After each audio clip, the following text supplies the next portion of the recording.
സോൻമാർഗിലെ ഗ്ലേഷ്യേഴ്സിൻ്റെ ഭംഗിയൊക്കെ പകല് കാണിച്ചു തരാമെന്നും പറഞ്ഞ് ഞാനൊരു പോക്ക് പോയിട്ട് ഇന്നേക്കിപ്പോൾ 1 മാസം തികയുക.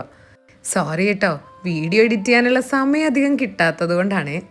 അപ്പോൾ എന്തായാലും ഇന്നത്തെ വീഡിയോ നമുക്ക് സോൻമാർഗിലെ വിശേഷങ്ങളാവാം. സോൻമാർഗിൽ കുത്തി ഒഴുകുന്ന ഗ്ലേഷ്യേഴ്സാണ് ഇതിൻ്റെ ഏറ്റവും വലിയ ഭംഗി തന്നെ. മഞ്ഞ് മൂടാത്ത ഈ ഒരു ക്ലൈമറ്റിൽ ഞങ്ങൾ പോയതുകൊണ്ട് തന്നെ ഇതിൻ്റെ ഭംഗി നല്ലോണം ആസ്വദിക്കാൻ പറ്റി. ഇവിടുന്ന് ഒരു 3-3.5 മണിക്കൂറത്തെ യാത്രയുണ്ട് ഞങ്ങൾക്ക് അടുത്ത ഡെസ്റ്റിനേഷനിലോട്ട്.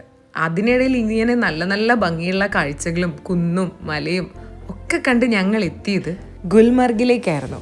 Gulmarg is all about relaxation and adventure. ഗുൽമർഗിൽ ഒരുപാട് പീസ്ഫുൾ ആയിട്ടുള്ള സ്ഥലങ്ങളും ഉണ്ട്, ഒരുപാട് അഡ്വെഞ്ചറസ് ആയിട്ടുള്ള കാര്യങ്ങളും ഉണ്ട്. അതിൽ ഫേമസ് ആയിട്ടാണ് ഗൊണ്ടോല റൈഡ്. അതിനെപ്പറ്റി ഞാൻ പിന്നെ പറയാം. പിന്നെ ഇത് ഈ കാണുന്ന സ്ഥലങ്ങളിലൊക്കെ കുറേ മൂവീസൊക്കെ ഷൂട്ട് ചെയ്തതാണെന്നാണ് ഞങ്ങളുടെ ഡ്രൈവർ ഏട്ടൻ പറഞ്ഞു കേട്ടോ. ജബ് തക് കെ ജാൻ, മിഷൻ കാശ്മീർ, അങ്ങനെ കുറേ സിനിമകളൊക്കെ ഇവിടെ ഷൂട്ട് ചെയ്തിട്ടുള്ളതാണ്. ഇനി കുറച്ച് നൃത്തച്ചുവടുകളാകാം.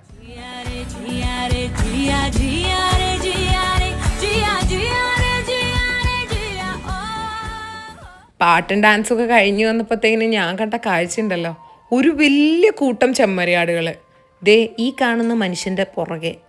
എന്തൊരു രസത്തിലെന്നറിയോ അവർ നടന്നു പോകുന്നത്. ശരിക്കും ഇതൊക്കെ ജീവിതത്തിൽ ആദ്യമായിട്ട് ഇങ്ങനത്തെ കാഴ്ച കാണുന്നത് കൊണ്ടുണ്ടല്ലോ എനിക്ക് തോന്നുന്നു ഇതൊന്നും അങ്ങനെ മറക്കാനുള്ള ചാൻസ് വളരെ കുറവാണ്. ഞാൻ ലിയോകുട്ടനെ നല്ല രീതിയിൽ ഇങ്ങനെ ആസ്വദിച്ച് നിന്ന് അവരിങ്ങനെ നടന്നു പോകുന്നതൊക്കെ കണ്ടിട്ട്. അവിടുന്ന് ഞങ്ങൾ നേരെ പോയത് ആപ്പിൾ തോട്ടത്തിന് നടുക്ക് താമസിക്കാനുള്ള റൂമിലേക്കായിരുന്നു. ശരിക്കും എനിക്കറിയില്ലായിരുന്നു ഞാൻ ബുക്ക് ചെയ്ത സ്ഥലം ഇങ്ങനെ ഒരു ആപ്പിൾ തോട്ടത്തിൻ്റെ നടുക്കുള്ള റൂമായിരിക്കും എന്നുള്ളത്.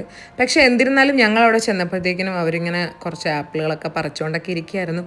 ആ സൈഡിൽ കൂടെ ഒക്കെ നമുക്കും 2-3 ആപ്പിളൊക്കെ കിട്ടി.